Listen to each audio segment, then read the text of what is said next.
السلام علیکم ورحمۃ اللہ وبرکاتہ۔ تو دوستو، دین کے 3 درجے ہیں جن کو طے کر کے انسان اللہ تعالیٰ کا مقرب بندہ بن جاتا ہے۔ ان میں سے پہلا درجہ دوستو علم کا حاصل کرنا ہے۔ علم ایک نور ہے جس سے انسان اپنی زندگی گزارنے کی رہنمائی حاصل کرتا ہے۔ دوستو، اگر علم نہ ہو تو انسان عمل کیسے کر سکتا ہے؟ لہذا یہ ایک بنیاد ہے۔ اس لیے نبی علیہ الصلوۃ والسلام نے فرمایا، طلب العلم فریضۃ علی کل مسلم و مسلمۃ، کہ علم کا حاصل کرنا یہ فرض ہے ہر مسلمان مرد پر اور ہر مسلمان عورت پر۔ تو اس لیے دوستو، علم یہ ایک نور ہے اور اس کا حاصل کرنا انتہائی ضروری ہے۔ علم کے بغیر انسان جاہل ہے۔ تو انسان علم کا حاصل کرنا دوستو ہر ایک قدم پر ضروری ہے، اور ہر ایک قدم پر انسان کی علم دوستو رہنمائی کرتا ہے۔ تو دوستو، علم، ضروریات علم جتنی بھی اس کا ایک مطلب یہ بھی ہے کہ ضروریات دین کا علم حاصل کرنا دوستو یہ ہر ایک پر لازم ہے، البتہ اس کی تفصیلات کا حاصل کرنا دوستو یہ فرض کفایہ ہے۔ یعنی ضروریات دین کی جتنی بھی ضروریات ہیں دوستو، ان کا علم حاصل کرنا یہ ہر ایک مرد عورت پر لازم ہے، اور دوستو باقی علم کی جتنی بھی تفصیلات ہیں ان کا حاصل کرنا دوستو یہ فرض کفایہ ہے۔ تو اس لیے علماء فرماتے ہیں کہ فرض کا علم حاصل کرنا یہ فرض ہے، واجبات کا علم حاصل کرنا یہ واجب ہے، اسی طرح سنن کا علم حاصل کرنا یہ دوستو سنت ہے۔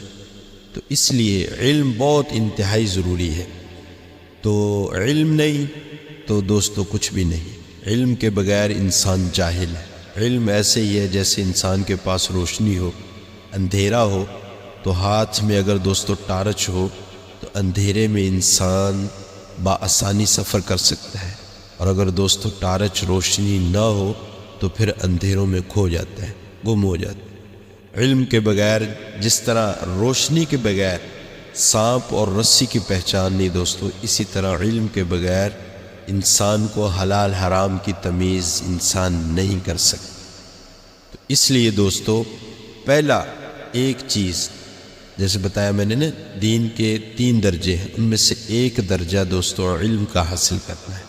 تو اس لیے علم وہ ہے جو اللہ تعالیٰ نے علم بتلایا ہے۔ ہر علم کو علم نہیں کہا جا سکتا دوستو۔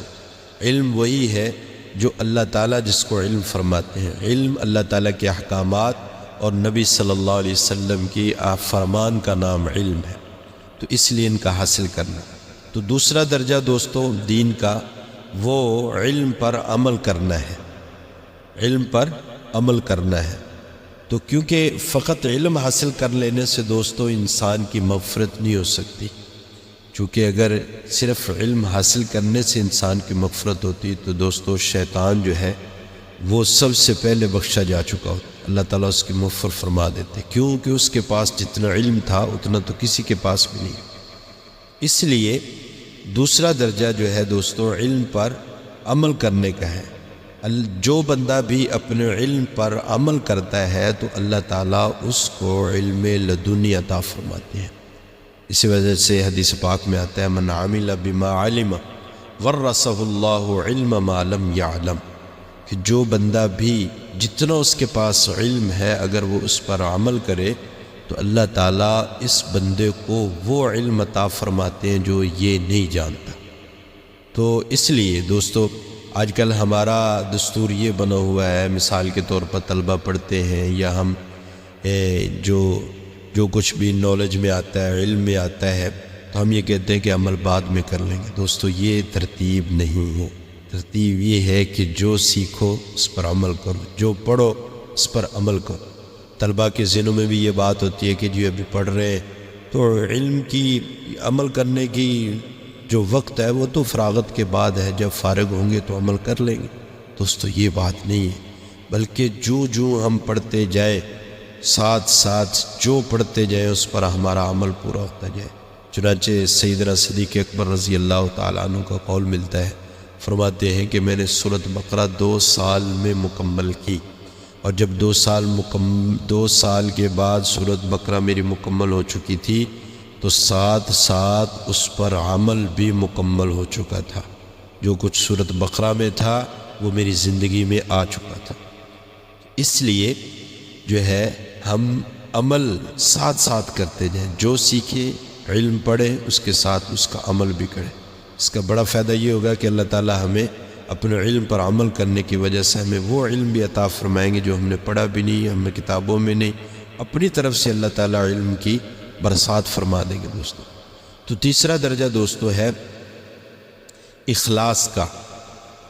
دین کے 3 درجے ہیں۔ پہلا جو ہے وہ علم کا حاصل کرنا، دوسرا علم پر عمل کرنا، تیسرا درجہ دوستو اخلاص کا ہے۔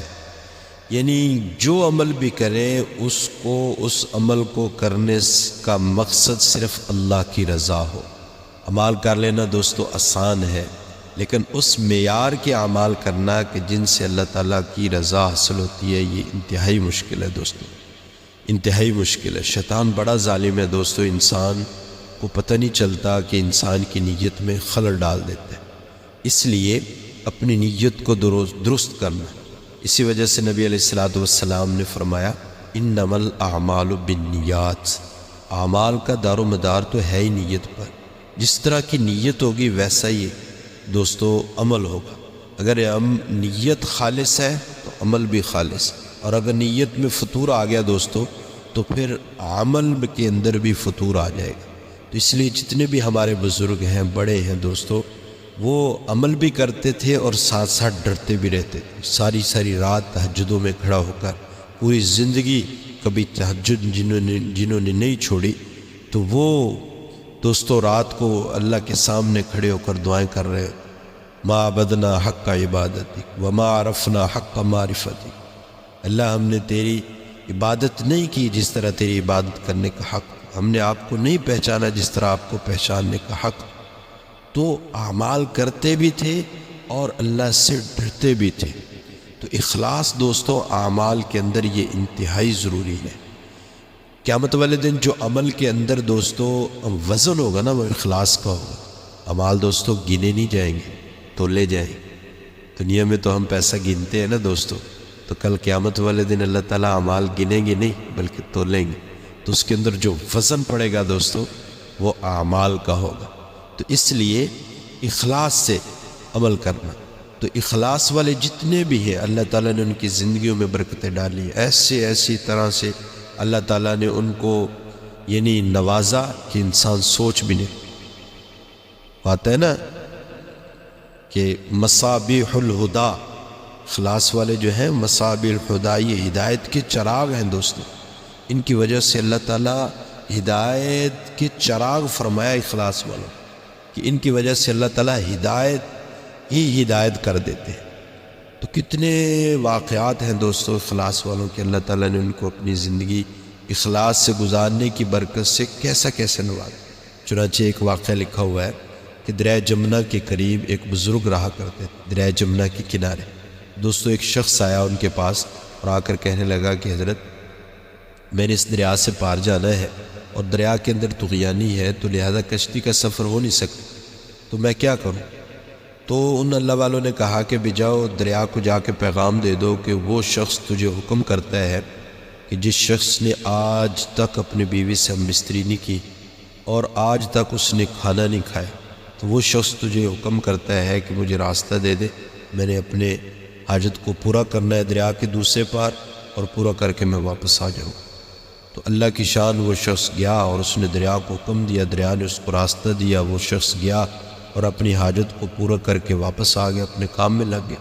تو اللہ کی شان ان اللہ والوں کے پاس ہی ان کی اہلیہ دوستوں بیٹھی ہوئی تھی، اس نے بھی یہ بات سنی تو وہ بڑی غصے میں آ گئی۔ اس نے کہا کہ یہ کیا بات ہے کہ یہ بزرگوں میرے خاوند نے کیسی بات کی، ہوگا یہ اللہ والا، لیکن اس نے بات کیسی کی ہے کہ آج تک میں نے اپنی بیوی سے ہم بستری نہیں کی، آج تک میں نے کھانا نہیں کھایا، حالانکہ یہ تو اتنا کھانا کھاتا ہے، یہ 7 بچے ہیں اس کے میرے پیٹ سے، تو یہ کیسی باتیں کر رہا ہے؟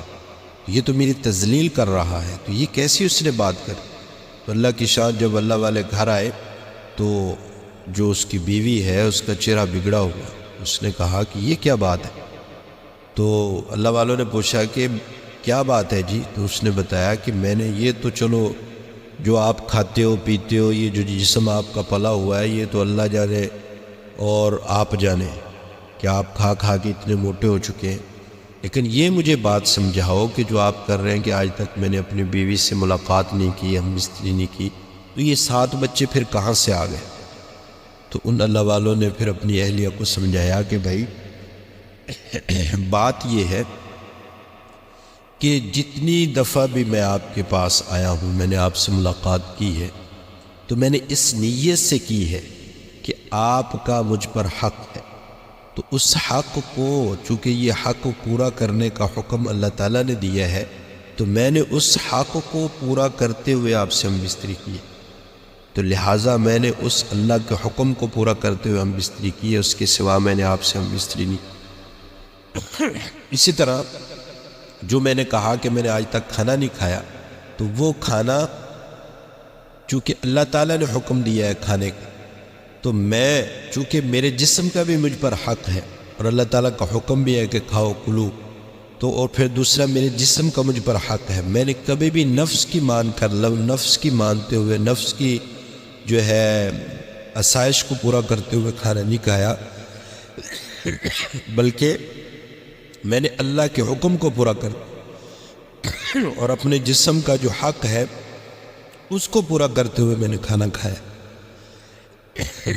تو اس لیے دوستو، جب بھی جو کام بھی اخلاص سے کیا جاتا ہے، اللہ تعالیٰ اس میں برکتیں ڈال، اللہ تعالیٰ عمل کرنے کی توفیق عطا فرمائے۔